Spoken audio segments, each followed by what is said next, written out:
أعوذ بالله من الشيطان الرجيم بسم الله الرحمن الرحيم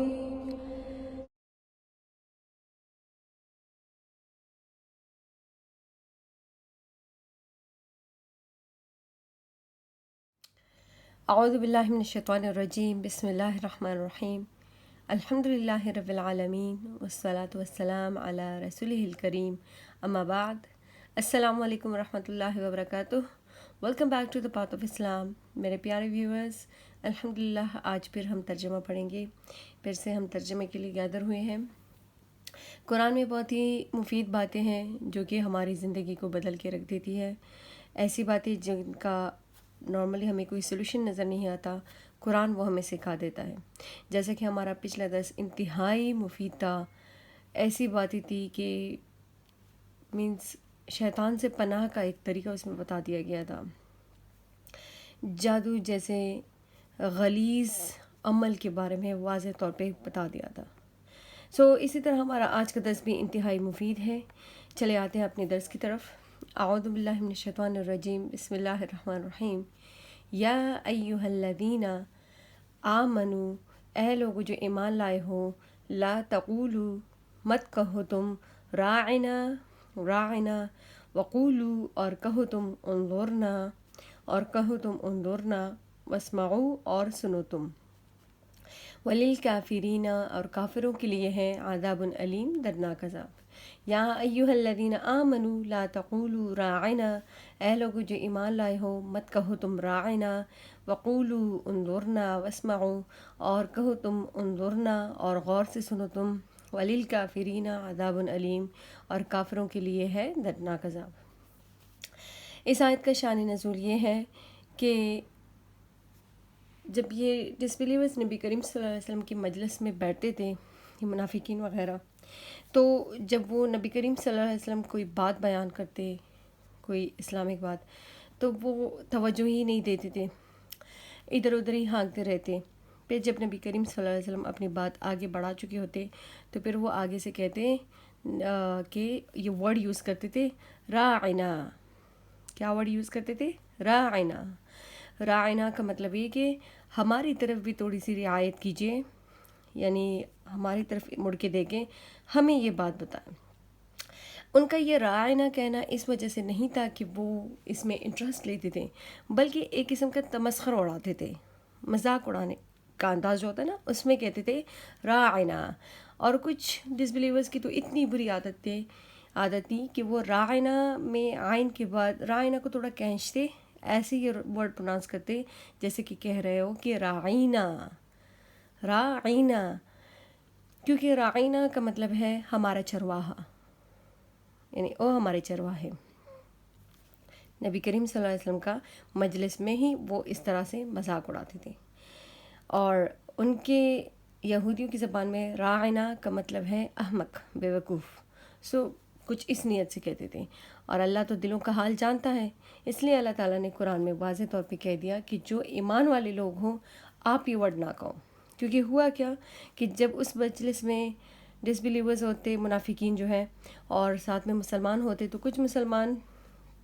انہیں سے پک کرنے لگے، اور وہ بھی نبی کریم صلی اللہ علیہ وسلم کی کسی بات کو سمجھ نہیں پاتے تو کہتے یا رسول اللہ راعنا۔ تو اللہ تعالیٰ نے ادھر صاف کہہ دیا کہ آپ یہ مت کہو کہ ہماری طرف رعایت کیجیے،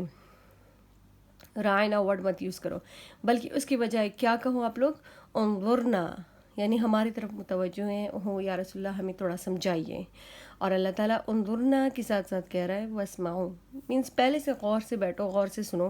پہلے سے متوجہ ہو کے سنو گے تو پھر اس کی نوبت ہی نہیں آئے گی۔ اور ادھر اللہ تعالیٰ نے صاف کہہ دیا کہ ٹھیک ہے، ابھی تو آپ نبی کریم صلی اللہ علیہ وسلم کا مذاق اڑا رہے ہو، دین کی باتیں آپ کو مذاق لگ رہی ہے، لیکن یاد رکھیں کہ جو کافر ہوگا، منکر ہوگا، اس کے لیے آگے جا کے دردناک عذاب ہے۔ ما یود الذین، نہیں چاہتے ہیں وہ لوگ جو کہ کفروا، جنہوں نے کفر کیا، من اہل الکتاب، اہل کتاب میں سے، وللمشرکین، اور نہ ہی مشرکین میں سے، ان ینزل، یہ کہ اتارا جائے علیکم تم پر من خیرن بلائی میں سے من ربکم تمہارے رب کی طرف سے واللہ اور اللہ تعالیٰ جو ہے یختص وہ خاص کرتا ہے وہ برحمتہ ہی اپنی رحمت سے من یشاء جس کو چاہے وہ واللہ اور اللہ تعالیٰ ذو الفضل العظیم بڑے فضل والا ہے ما یود الذین کفروا من اہل الکتاب ولا المشرکین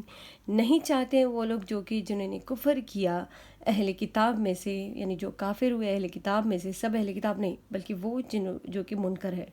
اور نہ ہی مشرکین یہ چاہتے ہیں ان ینزل علیکم من خیر من ربکم یہ کہ اتارا جائے تمہاری طرف کوئی بلائی تمہاری رب کی طرف سے واللہ یختص برحمتہ من یشاء اور اللہ تعالیٰ خاص کرتا ہے اپنی رحمت سے جس کو چاہے وہ واللہ ذو الفضل العظیم اور اللہ تعالیٰ بڑے فضل والا ہے اس آیت کا شان نزول یہ ہے کہ یہاں پہ اللہ تعالیٰ انہی مومنین کو سمجھا رہا ہے کہ جن لوگوں کو آپ کاپی کر کے ایسے ورڈز ان سے سیکھ رہے ہو نا یاد رکھو اگر ان کے بس میں ہوتا تو کبھی بھی نبی آپ لوگوں میں سے نہ ہوتا نہ ہی اہل کتاب یہ چاہتے تھے کہ پروفٹ جو ہے ان میں سے ہوں اور نہ ہی مشرکین مکہ جتنے بھی مشرکین کسی کی بھی یہ نہیں لیکن یہ تو اللہ تعالیٰ کی خاص نوازش ہے کہ رسول اللہ صلی اللہ علیہ وسلم ان کے خاندانوں میں سے ان کے قبیلوں میں سے پیدا نہیں ہوا یہ تو اللہ کی رحمت ہے جس پہ وہ اپنی برسائے اور یاد رکھیے کہ اللہ تعالیٰ بڑے فضل والا ہے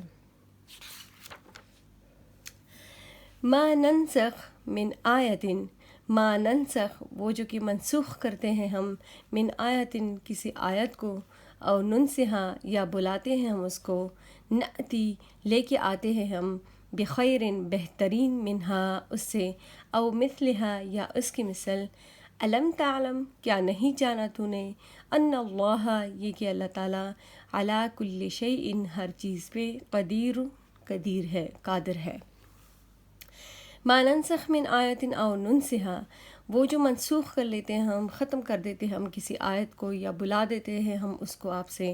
نأتی بخیر منہا او مثلہا لے آتے ہیں ہم بہتر آیت اس سے یا بہتر حکم اس سے یا اس کی مثل علم تعلم ان اللہ علی کل شیء قدیر کیا نہیں جانا تو نے یہ کہ اللہ تعالیٰ ہر چیز پہ قادر ہے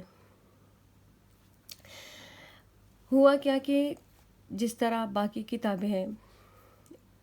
وہ نازل ہوتی گئی ہر دور میں جو بھی سچویشن ہوتی اس کی موافق اسی طرح قرآن بھی نازل ہوا لیکن یہ یاد رہے کہ قرآن ایک بار کمپلیٹلی نازل نہیں ہوا ہے اس طرح سے نہیں نازل ہوا جیسے کہ ہمیں ابھی ملا ہے کہ سورہ فاتحہ سے لے کے نازل بلکہ جو سچویشن ہوتی اس سچویشن کے موافق اللہ تعالیٰ اپنی آیتیں بھیجتا پھر کچھ آیتیں ایسی تھی کچھ باتیں قرآن کی کہ وہ وقت کے ساتھ ساتھ منسوخ ہو گئی مینس ان کا آرڈر ختم ہو گیا تو اللہ تعالیٰ نبی کریم صلی اللہ علیہ وسلم کو بتا دیتے تھے کہ اب یہ آیتیں منسوخ ہیں مینس یہ حکم احکام منسوخ ہیں جیسے کہ پہلے میں اگزامپل دے دوں کہ پہلے شراب وغیرہ حرام نہیں تھی تو پہلے اس کے بارے میں دوسری طرح آیت ہوگی بعد میں وہ حرام قرار دی گئی تو پھر وہ پہلی والی آیت منسوخ ہو گئی اس طرح بہت سی باتیں ایسی ہیں جو کہ پہلے ایک طرح سے تھی بعد میں دوسری طرح ریویل ہوئی اب بات کیا ہوئی کہ جب نبی کریم صلی اللہ علیہ وسلم پہ کوئی حکم ہوتا تو وہ لوگوں کو بتاتے کہ قرآن یا اللہ تعالیٰ نے اس طرح سے فرمایا ہے بعد میں نبی کریم صلی اللہ علیہ وسلم کو کوئی اور آرڈر ملتا تو وہ بتاتے کہ اب یہ بات ختم ہو گئی منسوخ ہو گئی اب یہ آرڈر ہے نیو تو اس پہ مشرکین کفار وہ کہتے تھے کہ اگر آپ کا پروردگار اتنا ہی سچا اتنا ہی برحق ہے کیا اسے پہلے سے نہیں پتہ کہ آگے جا کے یہ سچویشن ہونی ہے تو یہ آرڈر دے جو اللہ تعالیٰ پہلے ایک بات کرتا ہے پھر دوسری بات کرتا ہے یہ تو خدا ہوا ہی نہیں نعوذ باللہ تو اللہ تعالیٰ اس پہ کہتا ہے کہ اگر میں کسی آیت کو منسوخ کرتا ہوں کسی حکم کو منسوخ کرتا ہوں یا بالکل آپ کے ذہن سے وہ بات نکال لیتا ہوں تو وہ کیوں بخیر منہا نأتی ہم اسے بہترین چیز کو لے کے آتے ہیں اور اگر بہترین نہیں تو پھر یا مثلہا اس کے ہم مثل وہ بات ہوتی ہے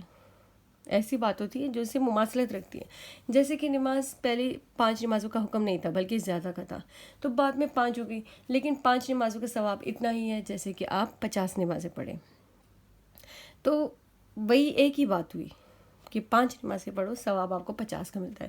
پہلے کہا گیا تھا 50 نماز پڑھو ثواب ملے گا. بعد میں حکم ہوا کہ 5 نمازیں وقت پہ پڑھو گے تو وہی 50 کا ثواب آپ کو 5 کے بدلے دے دیا جائے گا. سو اللہ تعالیٰ کہتے ہیں کہ اگر میں کسی حکم کو منسوخ کرتا ہوں، آیات کو ختم کر دیتا ہوں، یا آٹومیٹکلی آپ کے ذہن اور دل سے وہ نکل جاتا ہے، تو نأتی بخیر منہا، تو اسے بہتر چیز دے رہا ہوں نا، او مثلہا، یا اس کے ہم مثل ہی. اللہ تعالیٰ تو ہر چیز پہ قادر ہے، ہر چیز پہ قادر ہے. اگر وہ پہلے سے کسی چیز کو حرام قرار دینا چاہتا تو کر سکتا تھا، لیکن وقت کے ساتھ ساتھ، کیونکہ ایک دم سے اگر حکم ہو جائے کہ آپ اپنا یہ آپ کا دین جو ہے یہ صحیح نہیں، اسلام کو مانو، اور ساتھ میں یہ چیزیں اسلام میں منع ہے، حرام ہے، تو کوئی نہیں فالو کرے گا. سٹیپ بائی سٹیپ انسان سمجھتا ہے. تو اللہ تعالیٰ نے اس طرح سے ریویل کیا ہے سب کچھ. علم تعلم، کیا نہیں جانا تو نے، ان اللہ، یہ کہ اللہ تعالیٰ، لہو، اس کے لیے ہے، ملک السماوات والارض، آسمان و زمین کی بادشاہت، وما لکم، اور نہیں ہے تمہارے لیے، من دون اللہ، اللہ کے سوا، من ولی، کوئی دوست، ولا نصیر، اور نہ ہی مددگار. علم تعلم ان اللہ لہو ملک السماوات والارض، کیا نہیں جانا تو نے کہ اللہ تعالیٰ جو ہے وہ تو آسمان و زمینوں کا بادشاہ ہے. وما لکم من دون اللہ من ولی ولا نصیر، اور کیا تمہیں اس بات کی خبر نہیں کہ تمہارا تو اللہ کے علاوہ نہ تو کوئی حمایتی ہے، نہ ہی کوئی مددگار ہے. ٹھیک ہے، اس دنیا میں تو دوست بنا لو گے، کسی نہ کسی سے مدد لے لو گے، لیکن ایک ایسا دن آنے والا ہے، ایک ایسا دن، وہ اتنا سخت دن ہوگا کہ اس دن ماں باپ بچوں کے کام نہیں آئیں گے. بچے اپنے ماں باپ کو کوئی فائدہ نہیں دے پائیں گے. ایک خاوند اپنی بیوی کو نہیں پہچانے گا، بیوی اپنے خاوند کی پرواہ نہیں کرے گی. ایک ایسا دن آنے والا ہے جو کہ انتہائی سخت دن ہے. اس دن کوئی بھی دوست کے کام نہیں آئے گا. جس دوستی پہ آج ہمیں ناز ہوتا ہے نا، وہی دوست آخرت میں ہمارے کسی کام آنے والا نہیں. اور کوئی بھی ایسا نہیں ہوگا کہ جس کی ہم ہیلپ لے سکیں. سو اللہ یہ بتا رہا ہے کہ اگر آپ لوگ یہ سب کہہ رہے ہو، اور بجائے اس کے کیا جو آیتیں منسوخ ہوئی، نیو آرڈر آئے اس کو مانو،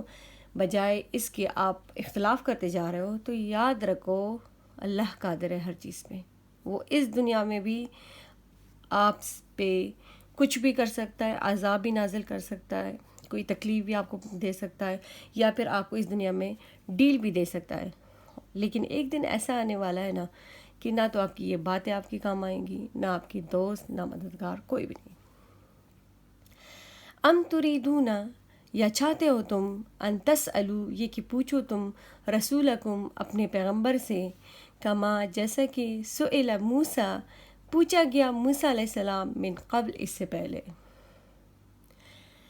وَمَن يَتَبَدَّلِ الْكُفْرَ، اور جو شخص کے بدل ڈالے وہ کفر کو، بالایمان، ایمان کے بدلے، فقد، پس تحقیق، ضل، گمراہ ہوا وہ، سواء السبیل، سیدھے راستے سے. ام تریدون ان تسألوا رسولکم کما سئل موسیٰ من قبل، کیا چاہتے ہو تم یہ کہ پوچھو تم اپنے پیغمبر سے، یا سوال کرو تم اپنے پیغمبر سے جیسے کہ پوچھا گیا موسیٰ علیہ السلام اس سے پہلے. اب یہاں پہ اللہ تعالیٰ یہ آرڈر، یہ بات مومنین سے کر رہا ہے کہ ایسا تو نہیں کہ آپ کو بھی یہ جو کفاروں کی بات سن رہے ہو اس کی وجہ سے آپ کو بھی شبہ پڑ گیا ہو کہ یہ آیتوں میں ایسے کیوں ہو رہا ہے، یہ سب کیا ہے. ایسا تو نہیں کہ آپ کے دل میں جو شبہ ہیں اور اس کی وجہ سے آپ اپنے پیغمبر کو تنگ کرنا شروع کرو، محمد صلی اللہ علیہ وسلم کو، اور سوال کی پوچھ آڑ کر دو. جیسے کہ موسیٰ علیہ السلام کے بارے میں دیکھیں ہم نے سب سے بڑا واقعہ تو وہ گائے کا قصہ تھا، اور اسی طرح ہر بات پہ ان کے سوالات ہوتے تھے. تو ایسا تو نہیں کہ آپ بھی یہ کرنے لگے ہو جو مسٹیک انہوں نے کی ہے. ساتھ میں اللہ تعالیٰ ایک اور بات بھی کر رہا ہے، وَمَن يَتَبَدَّلِ الْكُفْرَ بِالْإِيمَانِ، وَمَن يَتَبَدَّلِ الْكُفْرَ بِالْإِيمَانِ، اور جو شخص کے بدل ڈالے وہ کفر کو ایمان کے بدلے، یاد رہے، فقد ضل سواء السبیل، بس تحقیق گمراہ ہوا وہ سیدھے راستے سے. یاد رکھو کہ اگر آپ نے کفر کی جگہ جیسے شروع میں ایمان کو لے لیا، اب ایمان کو چھوڑ کے پھر کفر کی طرف جا رہے ہو، یاد رہو کہ آپ سیدھے راستے سے گمراہ ہونے والے ہو. پہلے آپ گمراہ تھے، آپ کو ہدایت ملی، اگر آپ کی دل اور دماغ میں وسوسے پیدا ہو رہے، شبے پڑ رہے، پیغمبر کو تنگ کرنے لگے ہو، یاد رکھو کہ آپ ضل سواء السبیل، آپ اپنے راستے سے گمراہ ہو رہے ہو دوبارہ سے۔ ود کثیر من اہل الکتاب، ود چاہا، کثیر بہتوں نے، من اہل الکتاب اہل کتاب میں سے، لو یردونکم کہ کسی نہ کسی طرح پیر دے وہ تم کو، من بعد ایمانکم تمہارے ایمان لانے کے بعد، کفارا کفر کی طرف، حسدن حسد کی وجہ سے، من عند انفسہم جو کہ ان کی جانوں میں ہے، مینس ان کے دلوں میں ہے، من بعد بعد جب کہ ما تبینہ وہ جو کہ ظاہر ہو گیا، لہم الحق ان کے لیے حق، فاعفو بس درگزر کرو تم، واسفحو اور خیال میں بھی نہ لاؤ تم، حتیٰ یہاں تک کہ یأتی اللہ لے آئے اللہ تعالیٰ بامرہ اپنا حکم، یا جاری کر دے اللہ تعالیٰ اپنا حکم، ان اللہ بے شک اللہ تعالیٰ علی کل شیء قدیر ہر چیز پہ قادر ہے۔ انتہائی زبردست بات کہی گئی ہے۔ ود کثیر من اہل الکتاب لو یردونکم من بعد ایمانکم کفارا،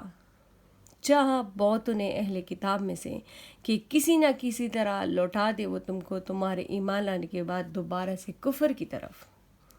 حسدا من عند انفسہم من بعد ما تبین لہم الحق، حسد کی وجہ سے جو کہ ان کے دلوں میں پل رہی ہے بعد جب کہ ظاہر ہو گیا ان کے لیے حق۔ کیا اللہ کہہ رہے ہیں کہ اصل میں اہل کتاب کا ٹارگٹ کیا ہے کہ وہ کسی نہ کسی طرح آپ کو ایمان سے دوبارہ سے اپنے کفر کی طرف کنورٹ کر دے، اور ایسا پتہ ہے وہ کیوں کر رہے ہیں؟ حسدن حسد کی وجہ سے، ان کو یہ حسد تھی نا مسلمانوں سے کہ ان میں پیغمبر کیوں آیا، لاسٹ نبی، ہم تو سب سے برتر تھے، ہمارے بعد یہ کیوں برتر ہو گئے، بعد ما تبین لہم الحق، کیونکہ ان کے سامنے سچ جو ہے وہ ظاہر ہو گیا ہے، ان کو تو پہلے سے پتہ بھی تھا اس بات کا، لیکن یاد رہے حسد انتہائی بری بلا ہے، حسد میں انسان اندھا ہو جاتا ہے، حسد کی وجہ سے انسان کو اچھے اور برے میں تمیز نہیں رہتی، حسد انسان کے گناہوں کو، ایسا ہے نا جیسے ہم کسی پودے کو پانی دیتے ہیں نا تو گناہوں کو ایسے پروان چڑھاتی ہے، حسد ہمارے ایمان کو کھوکھلا کرتا ہے، یہ ایک ایسے سمجھے ایک ایسی بیماری ہے نا کہ جو انسان کوئی ایک مہلک بیماری انسان کو لگ جاتی ہے نا جو اندر سے انسان کو ختم کرتی ہے، تو حسد ایسی چیز ہے جو ہمارے ایمان کو دیمک کی طرح کھاتا ہے، تو وہ ان کے سامنے حق ظاہر ہو گیا تھا، ان کو سچ کا پتہ تھا کیونکہ وہ اہل کتاب تھے، ان کے پاس ساری ڈیٹیل تھی، لیکن پرابلم کیا تھی کہ ان کے دل میں حسد پیدا ہو گیا تھا۔ اب اللہ مسلمانوں کو کیا کہہ رہا ہے؟ یہ نہیں کہہ رہا کہ آپ ان سے حسد کرو، آپ بھی ان سے جلو، ان کو کسی نہ کسی طرح تکلیف دو، لڑو، گالیاں دو، دھمکیاں دو، نو، بلکہ اللہ کیا کہہ رہا ہے؟ فاعفو واصفحوا حتی یأتی اللہ بامرہ، بس درگزر کرو تم ان کو، جانے دو بات کو، واصفحوا اور خیال تک نہ لاؤ ان کی باتوں کا کہ انہوں نے ہمارے ساتھ ایسے کیوں کیا یا ہمیں ایسا کیوں کہا، یہاں تک کہ لے آئے اللہ تعالیٰ اپنے حکم، یعنی کسی نیو آرڈر کو اللہ تعالیٰ بھیجیں، اللہ اگر کہے ان سے جنگ کرو تب کرو، اللہ کہے ان سے کوئی بات کرنے کا تب کرو، اس سے پہلے آپ نے نہیں کرنا۔ فاعفو بہت بڑی بات ہے، درگزر کر دو، معاف کر دو، چھوڑ دو، لیکن ساتھ میں یہ کہ خیال میں بھی آپ کی بات نہ رہ جائے، گمان بھی نہ رہے ان کی باتوں کا آپ کے اندر۔ ان اللہ علی کل شیء قدیر، بے شک اللہ عز و جل ہر چیز پہ قادر ہے، اللہ اگر چاہے ان کو پنش کر سکتا ہے، اللہ اگر چاہے آپ کو لڑنے کا آرڈر دے سکتا ہے، اللہ اگر چاہے آپ کو بھی حسد کا حکم دے سکتا ہے، اللہ ہر چیز پہ قادر ہے، لیکن اللہ کا نام اتنا خوبصورت ہے، وہ ہے اللہ کہ قادر ہے ہر چیز پہ، لیکن پھر بھی پسند کس چیز کو کرتا ہے؟ فاعفو، درگزر کرو تم. سو یہ آج کا ہمارا درس تھا، جو کہ بالکل ایک نارمل سی باتیں چلی اس میں، ایسی باتیں جس کی طرف ہمارا دھیان ہی نہیں جاتا، لیکن اس کے اندر بہت کچھ چھپا ہوتا ہے. اور سب سے بڑی بات جو آج اہم تھی وہ تھا حسد. یہاں پہ اب ہم نے اپنا اندر کو ٹٹولنا ہے، اپنے اندر کو، کہ کہیں اس بیماری میں ہم مبتلا تو نہیں. حسد کی بیماری ہمارے اندر تو کوئی کہیں چھپی نہیں ہے. سو اللہ تعالیٰ ہمیں حسد جیسے گناہ سے محفوظ رکھے. اللہ تعالیٰ ہمیں اتنی پیاری پیاری باتوں پہ عمل کرنے کی اور دوسروں کو دعوت چلانے کی پوری توفیق عطا فرمائے. صدق اللہ العظیم.